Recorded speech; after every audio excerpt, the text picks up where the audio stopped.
There was once a pharaoh who tried to erase every god in Egypt except one, a king who believed he could reshape eternity itself. Before there was a heretic, there was a boy, a prince who walked through halls lined with gods. Their faces watched him from every pillar, painted in gold and lapis, carved in eternal serenity. They told him who to praise, when to bow, and how to pray. But in the stillness between their gazes, the boy felt something else, a silence vast as the desert sky.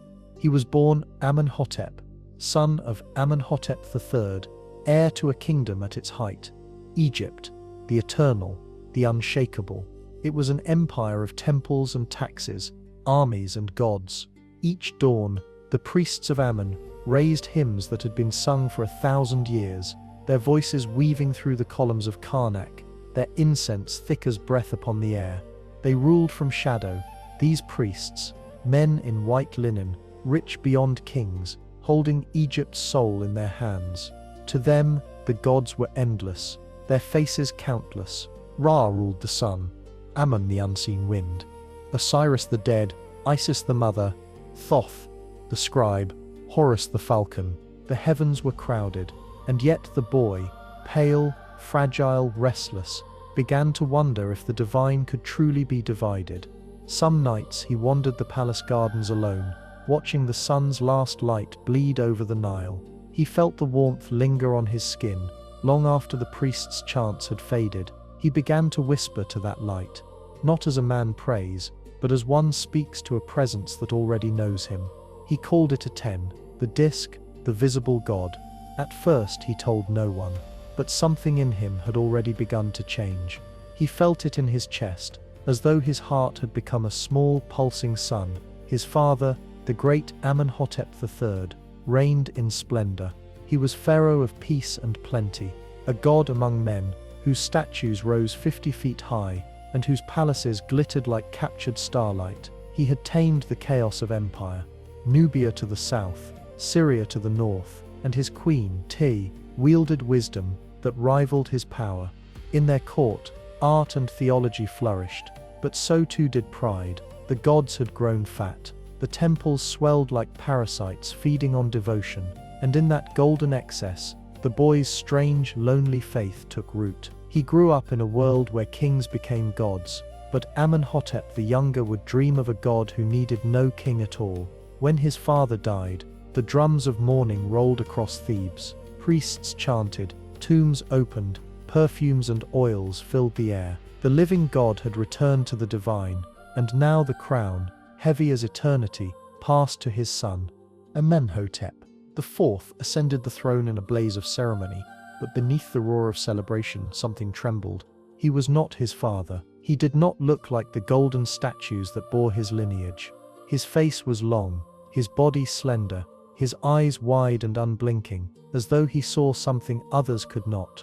He entered the temple of Amen, where thousands bowed their heads to the invisible lord of the air. And yet, as the smoke of incense curled around him, he felt no presence, no voice, no god, only the weight of human hands reaching for heaven. And then, as the priests invoked Amen's hidden name, the sunlight pierced the temple's darkened roof and struck his face. In that moment, Amenhotep felt the truth blaze through him. The god that hides in shadow cannot be the god that gives light to all the world. He left the temple in silence.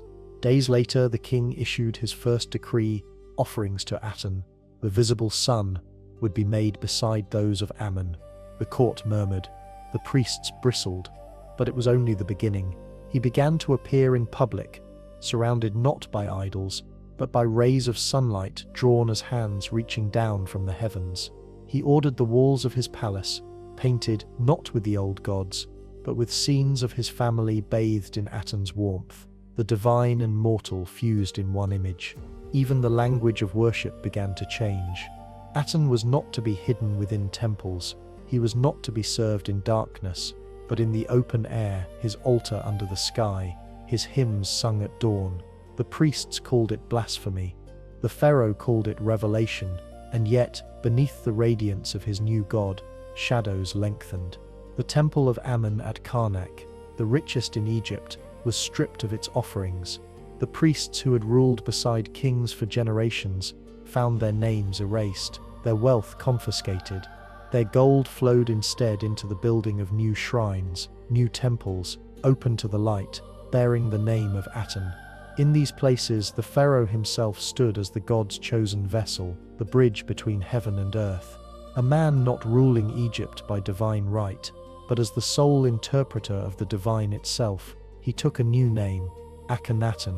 It meant effective for the Aten, but to those who had once whispered, Amen reigns eternal, it sounded like a curse.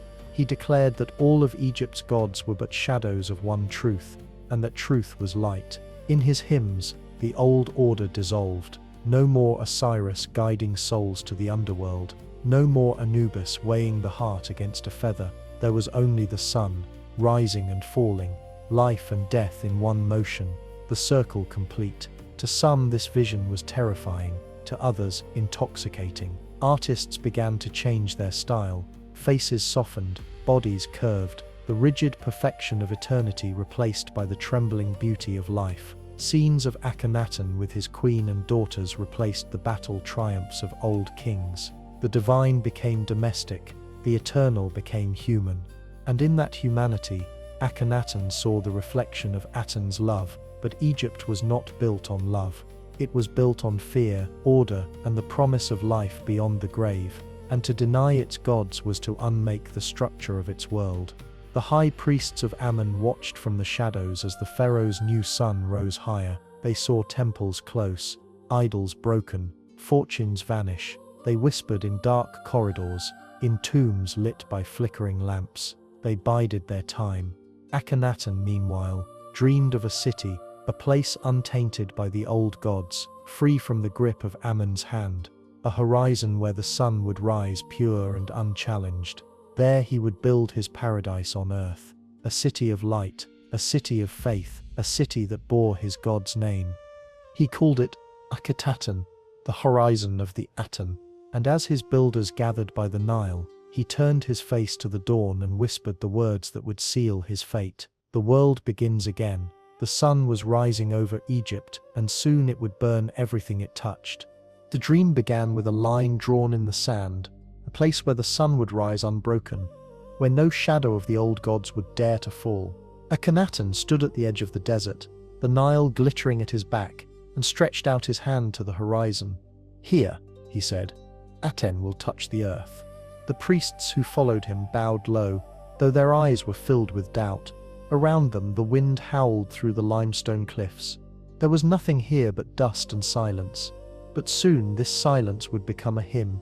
From the moment his decree was spoken, thousands of workers, scribes, and artisans marched north from Thebes, dragging the stones that would build a city for the living sun. To Akhenaten, it was more than a city. It was a revelation made solid, a temple the size of a kingdom.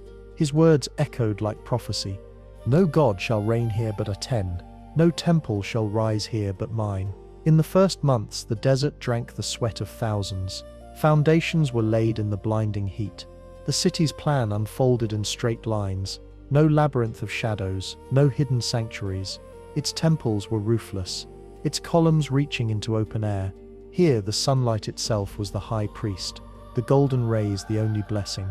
The great temple of Aten, larger than any before it, had no walls of mystery or doors to guard secrets.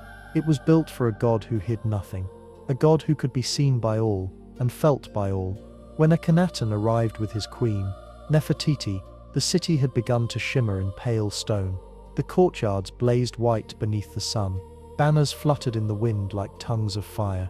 The people cheered as the royal chariot approached, but their voices were swallowed by the vastness of the open desert.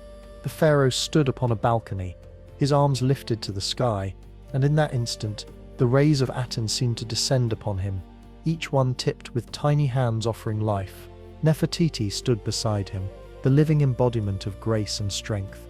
Her name meant the beautiful one has come, and in Akhenaten's city she was more than queen. She was the mirror of the god's light. Together they were portrayed not as distant deities, but as parents, lovers, mortals touched by the divine. Reliefs showed them kissing their daughters beneath Aten's beams, laughing, holding hands, their bodies curved and human. It was a new vision of holiness, tender, fragile, shockingly alive. Artists were freed from the rigid laws of old. No longer were they bound to the symmetry of eternity. They painted movement, breath, imperfection. Statues bore soft bellies, long faces, and intimate gestures. Even the pharaoh's own image was changed. Elongated, otherworldly, neither male nor female, divine yet disturbingly human. In the art of Amarna, heaven bent down to meet the earth. At first, Egypt marveled. Then it whispered. Beyond the golden walls of Akhetaten, the empire began to tremble. To the south, Nubian vassals rebelled. To the north, the Hittites pressed against the borders. Messengers came to the city of light with pleas for soldiers, for gold, for aid. They found the pharaoh deep in prayer, bathed in sunlight, his mind fixed not on the world but on eternity. He would send back only blessings. Aten will provide, he said, and returned to his hymns. But Aten did not provide. The fields along the Nile began to dry. Famine crept into the villages. Caravans that once brought cedar and lapis from foreign lands stopped coming. The treasuries that overflowed in his father's time now stood nearly empty. Their wealth poured into the stone bones of the new city. The people muttered that the sun itself had turned its face away. In Thebes, the temples of Ammon stood abandoned, their offerings confiscated by royal decree. But priests are patient men. They whispered in the shadows of cracked columns, waiting for the moment when the pharaoh's light would begin to dim. Even among his courtiers, faith began to fray. The hymns of Aten, once sung with fervor, now echoed hollow in the air. Yet Akhenaten pressed on, his devotion hardening into defiance. He forbade even the mention of the old gods' names. To speak of Ammon, Osiris, or Puta became an act of treason. Their statues were torn from tombs, their faces hacked from stone. Whole generations of ancestors vanished in a rain of chisels. In Akhetaten, the pharaoh grew more withdrawn. He spent long hours composing verses to Aten, poems that praised the god as the only creator, the giver of life to all things. From king to peasant, from lotus to bird, you shine on all alike, he wrote. You make the darkness for rest, and the dawn for rebirth. To Akhenaten, this was not just religion, it was truth, it was beauty, it was order reborn. But beauty alone cannot feed a nation. Reports from the outer provinces grew grim. Trade with Syria faltered. Military garrisons fell silent. The pharaoh's ministers begged for his attention. They warned that the borders were crumbling. Yet Akhenaten answered with the same serenity. Aten will guide all things, he said. All life flows from his light. To his followers this sounded like faith. To his enemies it sounded like madness. Within the city, however, the court glittered. Festivals to Aten filled the calendar, processions of dancers and singers praising the rising sun. Each morning, Akhenaten and Nefertiti would ride through the city streets in golden chariots, their 6 daughters scattering lotus petals before them. To the citizens of Akhetaten, this spectacle was paradise, a dream sculpted from sunlight. But even paradise, under the desert sun, begins to crack. Whispers grew louder. Some said Nefertiti no longer appeared beside the king. Others claimed she had died or fled, or simply vanished. The images carved on the city's walls began to change. Her likeness replaced by that of Akhenaten alone, radiant and gaunt, eyes turned skyward. Without her, the balance between human and divine broke. The pharaoh began to speak not as a man chosen by Aten but as Aten himself. He retreated from public life, his audiences fewer, his decrees more absolute. The city became a mirror of his will, radiant on the surface, hollow within. Artisans still carved his image, but now they showed him as a god stretched thin by devotion, his face lost in ecstasy, his form consumed by light. The priests who once adored him began to fear him. The courtiers smiled, bowed and prayed that he would not look upon them too long. Egypt starved. The old temples, secretly reopened, began to fill again with offerings. The name of Ammon was whispered in the dark. In secret rooms, in the mouths of beggars, soldiers deserted their posts and returned to their ancestral gods. Even the sun seemed to falter, its warmth dimming beneath a haze of dust that rose from the parched fields. Still, Akhenaten would not see. He stood each morning on his balcony, arms raised to the heavens, singing to the same silent sky. The courtiers behind him bowed low, hiding the terror in their faces. They knew what he would not, that the god of light had become a god of absence. One day, a messenger from the northern frontier collapsed before the royal dais. His body was thin, his face streaked with blood and dust. "Your vassals plead for aid," he gasped. "The Hittites have crossed the border. The cities burn." The pharaoh lifted his eyes to the ceiling, as though he could see the sun through the stone.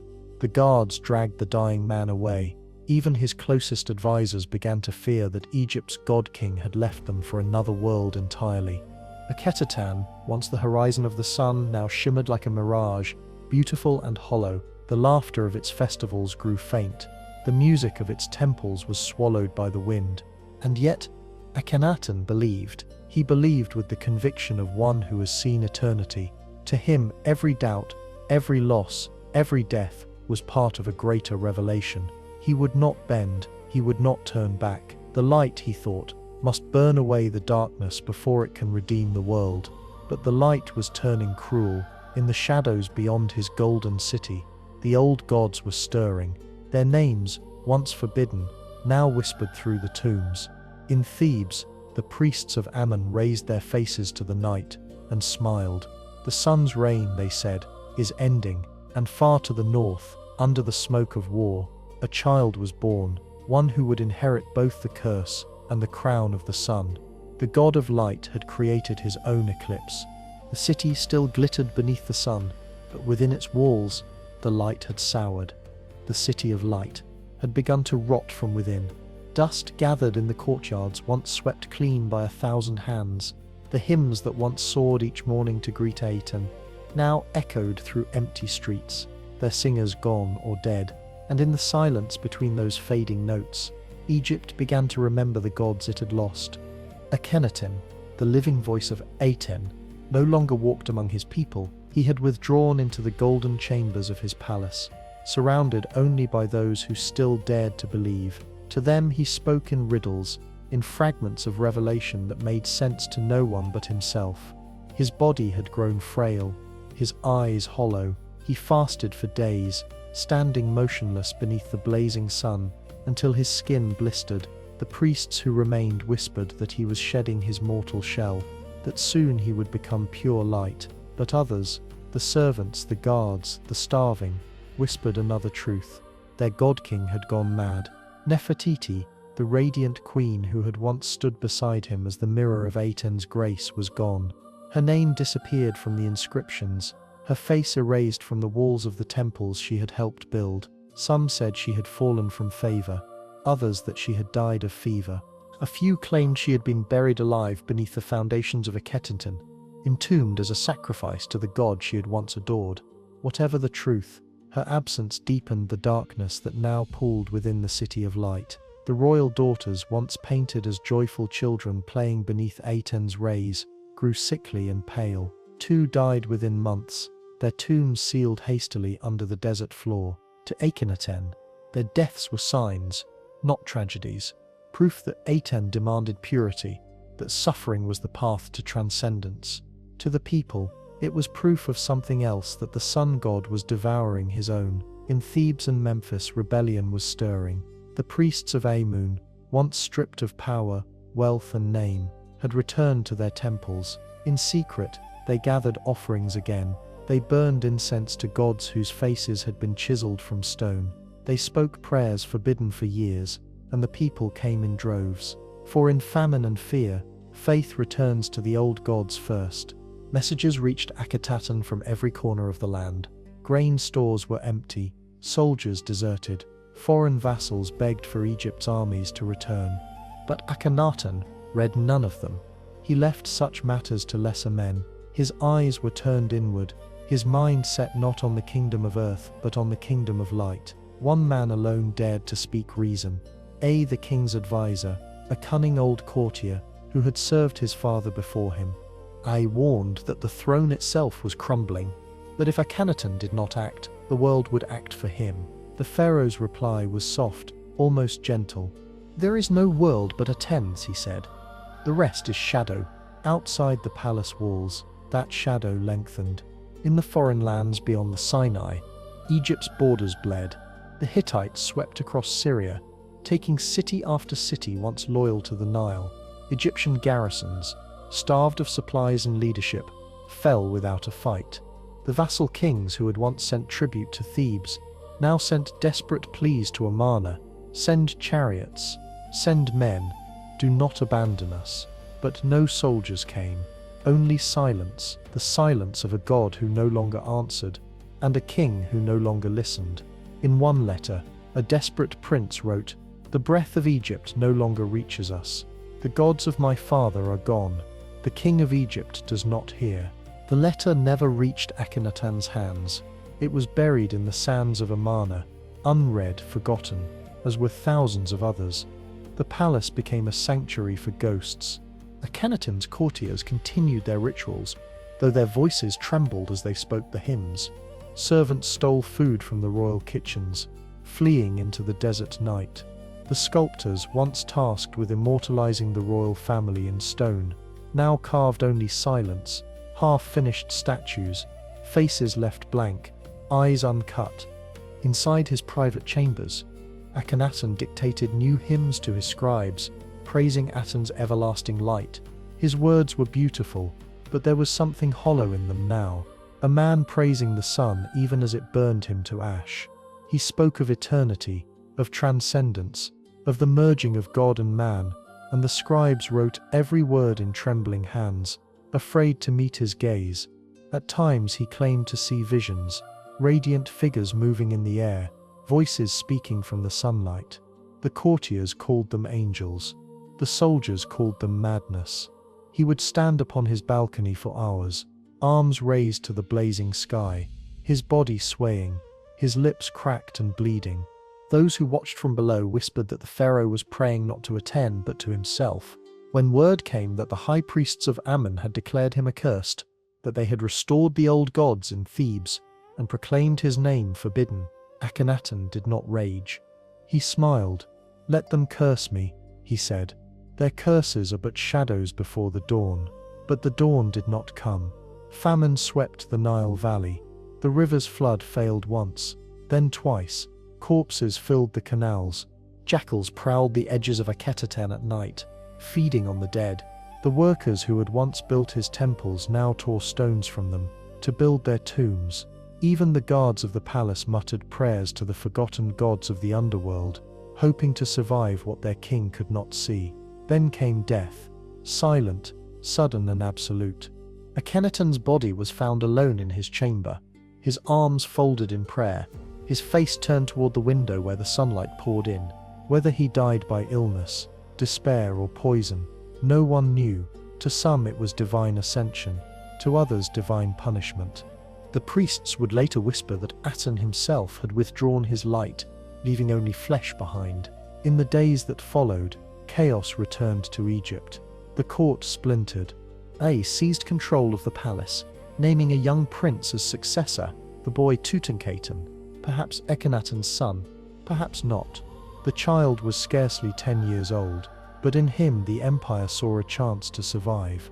Within weeks, the boy's name was changed. The last echo of Akhenaten's dream was stripped away, replaced with a single word that marked the death of the sun cult forever. Tutankhaten became Tutankhamun, living image of Amun. Akhetaten was abandoned almost overnight. The palaces were left open to the wind. The golden statues were looted, the temples desecrated. The priests of the old gods marched through the city, chiseling out the heretic's name, hammering away every image of his face. His words were scraped from walls, his tomb defaced. The city of light vanished beneath the desert, its stones scattered, its streets swallowed by sand. To the world that followed, it was as though it had never been. Akhenaten was not merely dead, he was erased, but history, like the desert, does not forget so easily. Beneath the dunes, the ruins of his city slept. Beneath the silence, his hymns endured, fragments of devotion that would one day be uncovered, whispering of a man who dreamed of light in a world of shadows. Even erased, his idea lived on, dangerous, haunting, eternal. For though Egypt buried his name, it could not bury his question. What if the divine was not many but one? That question would echo through time, whispered by prophets and kings in faraway lands. And though Akhenaten's city turned to dust, his vision, that dangerous flame, would never truly die. For somewhere beyond the horizon of his ruined city, a child king was learning to pray to the old gods once more. But behind his innocent eyes, the curse of his father's light still flickered. The boy would restore Amun's name to Egypt, but the gods never forgive the sons of heretics. And soon Egypt would learn that the dead, even those erased from eternity, can still cast a shadow. The heretic was gone, but his shadow remained. For 17 years, Akhenaten had ruled the world's oldest kingdom and tried to replace eternity itself with the light of a single god. Now his son had fallen, and Egypt, weary, starving, fractured, struggled to remember what it meant to believe. The city he built lay silent in the desert. Its white walls, once radiant with hymns to Aten, now cracked beneath the wind. The sands swallowed the streets, the palaces, the courtyards, even the great temples. Those open wounds to the sky vanished grain by grain, until only emptiness remained. But the past, like the desert, buries nothing forever. When the priests of Amun returned to power, they did not merely restore the old faith, they waged war upon memory itself.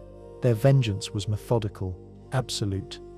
They marched into Akhetaten with chisels and hammers, accompanied by soldiers and scribes. Every wall, bearing the name of the heretic king, was defaced. Every statue, every carving, every prayer was desecrated. His face was gouged from the stone. His words were ground into dust. His name was stricken from the king lists, erased from the lineage of the divine. They called it damnatio memoria, the damnation of memory. To the Egyptians, this was a second death, more terrible than the first. The body dies once, but the name dies forever. To be forgotten was to vanish from eternity, to lose one's place in the afterlife. Akhenaten's tomb, hidden somewhere near Amarna, was broken open and left to decay. His sarcophagus shattered, his mummy lost. No one prayed for him, no one spoke his name, but there was one who still carried his blood. Tutankhamun now sat upon the throne of Egypt. He was no older than a child when he inherited his father's collapsing kingdom. Behind him stood two shadows. The aging vizier, who had served Akhenaten and now ruled through the boy, and Horemheb, the general of the army, who waited patiently for his turn. Together they guided the child Pharaoh through the careful undoing of his father's heresy. The new capital rose once more at Thebes, the city of Amun reborn from ashes. The boy king's first decree restored the priesthood, reopened the temples, and replenished the shrines that Akhenaten had stripped bare. The gods of old were summoned back into being, as though the years of sunlight and silence had never been. Amun's great temple at Karnak blazed again with offerings. Drums thundered, incense filled the air. The people rejoiced, not because they understood the theology, but because they understood hunger, and the gods of their ancestors promised food. For the first time in years, the Nile seemed to listen. Its flood returned, rich and full. The fields turned green. To the people, it was proof that the gods had forgiven Egypt. To the priests, it was vindication. The sun had blinded them, but faith had outlasted the fire. And yet, in the palace, the ghost of Akhenaten lingered. Tutankhamun had never known his father's face, but he lived in its shadow. His palace walls were still painted in the strange, fluid art of Amarna. The long faces, the tender gestures, the rays of Aten touching human skin. When the priests entered, they turned their eyes away, pretending not to see. They whispered that the boy had inherited not only Akhenaten's blood but his curse, that the heretic's madness slept within him, waiting to awaken. Tutankhamun's reign was short, no more than a breath of light between two ages of darkness. He tried to heal a kingdom torn between gods. He built temples, led small campaigns, offered sacrifices to all the deities his father had scorned. His young queen, Ankhesenamun, once Ankhesenaten, stood beside him, both priestess and wife, daughter of the heretic and bride of the restoration. They walked a narrow path between loyalty and survival, their every act a prayer that the sins of their fathers might be forgiven. But Egypt was changing. The old gods had returned, yet their worship was hollow. The priests were richer than kings, the army restless, the land uneasy, the people prayed, but they prayed in fear. The empire that had once stretched across the known world was shrinking, its borders cracked by neglect. In palaces and temples alike, whispers grew that Egypt had lost its heart, that the balance of might, truth, order, harmony had been broken. Then, without warning, Tutankhamun died. He was barely 19. The official cause was illness, but in Egypt, death was never simple. Some claimed it was an accident, others a curse. There were rumors of poison, of betrayal within the palace walls. His body was buried in haste, in a tomb far smaller than a king's, its walls unfinished, its treasures hurriedly placed. Seized the throne next, marrying Tutankhamun's young widow to legitimize his claim. But his reign was brief, a flicker of light before extinction. When died, the general Horemheb finally took the crown. A soldier king, he restored order with the sword, and with his rise came the final erasure of Akhenaten's legacy. Horemheb issued a decree that would seal the fate of an entire generation. All traces of the heretic kings, Akhenaten, Nefertiti, even Tutankhamun and were to be removed from every monument, every inscription, every sacred record. Their names would never again be spoken in the temples. Their deeds would not be recorded in the king lists. Their reigns would be written out of time. And so, Egypt forgot. For more than 3,000 years, the sand kept its silence. The city of Akhetaten crumbled into ruin. The palace where sunlight once fell like divinity became the nesting ground of owls and scorpions. The wind howled through roofless temples, whispering the lost names of gods and kings alike. Travelers passing through the desert saw strange outlines half buried in the dunes, fragments of columns, broken statues, the tips of sun-shaped altars, and wondered which forgotten god had been worshipped here. None remembered that a king once stood upon this horizon and declared himself the voice of light. Only the desert remembered. It remembered the songs that no lips would sing again. It remembered the faces carved from stone and then broken. It remembered a man who believed he could rewrite eternity and was undone by his own brilliance. Centuries passed. Empires rose and fell. The Persians came, then the Greeks, then the Romans. Pharaohs became legends, their names myths. But under the sands, sealed by time, the heretics slept. In the late 19th century, long after even the language of the pharaohs had died, archaeologists digging along the Nile uncovered the ruins of Amarna. They found fragments of walls covered in sunlight. Not the crowded pantheon of Egypt's many gods, but a single radiant disk. They found the great hymn to Aten, carved in hieroglyphs so pure, so poetic, that it seemed to speak with the voice of philosophy itself. And they found the statues, those long faces, those human embraces, those strange, tender eyes that no other age of Egypt had ever known. The scholars were astonished. This was not the Egypt of pyramids and jackal-headed gods. This was something different, intimate, modern, almost monotheistic. The heretic had been reborn from dust. Akhenaten's name returned to the world he had once ruled and lost. His story was told again, though the priests who had erased him were long dead. Some called him mad, others, visionary. To some, he was the first to glimpse the idea that would one day shape half the world, the worship of a single god. To others, he was a tyrant who tried to replace the divine with himself. But the truth lies somewhere between. He was a man who dreamed of order in a world built on chaos, a poet who mistook his vision for destiny, a king who believed he could command eternity, and was devoured by it. Yet in his failure, there was a kind of victory. His name, buried and broken, rose again after millennia. His city, long forgotten, was found. His voice, silenced by priests and kings, spoke once more across time. The pharaoh who tried to rewrite eternity had been erased. But he did not vanish, because no one, not even a god, can silence the sun forever. And somewhere beneath the eternal desert sky, the light of Akhenaten still burns, faint, fragile, and waiting to rise again. You heard the haunting story of Akhenaten, the visionary, the heretic, the dreamer who dared to change the gods of Egypt. Born into an empire of countless deities, he looked into the blinding sun and saw not a pantheon, but one divine truth, Aten, the living light. He built a city in the desert to worship that god, banished the old faith, and tried to reshape immortality itself. But his dream of unity became a nightmare of isolation. His kingdom starved, his queen vanished, and his god grew silent. After his death, his name was cursed, his city destroyed, and his memory erased. Yet millennia later, the sands gave up his secret. His story endures as both a warning and a wonder, a testament to one man's audacity to challenge eternity, and the eternal truth that no light, however bright, can escape the shadows it creates. If you were captivated by the rise and fall of Akhenaten, the pharaoh who tried to rewrite eternity, imagine what other forgotten rulers, dreamers, and visionaries still lie buried beneath the sands of time. History is filled with those who reached for godhood and were undone by their own ambition. If you want to journey deeper into their worlds, the lost cities, the divine empires, the fragile hearts behind the crowns, make sure to like this video, subscribe, and turn on notifications so you never miss the next story. We create each video to breathe life into the voices that time tried to silence, the emperors, poets, and prophets who shaped our world in ways both glorious and tragic. But now we want to hear from you. Tell us in the comments, which forgotten ruler, civilization, or legend should we explore next? Whose name deserves to rise again from the dust?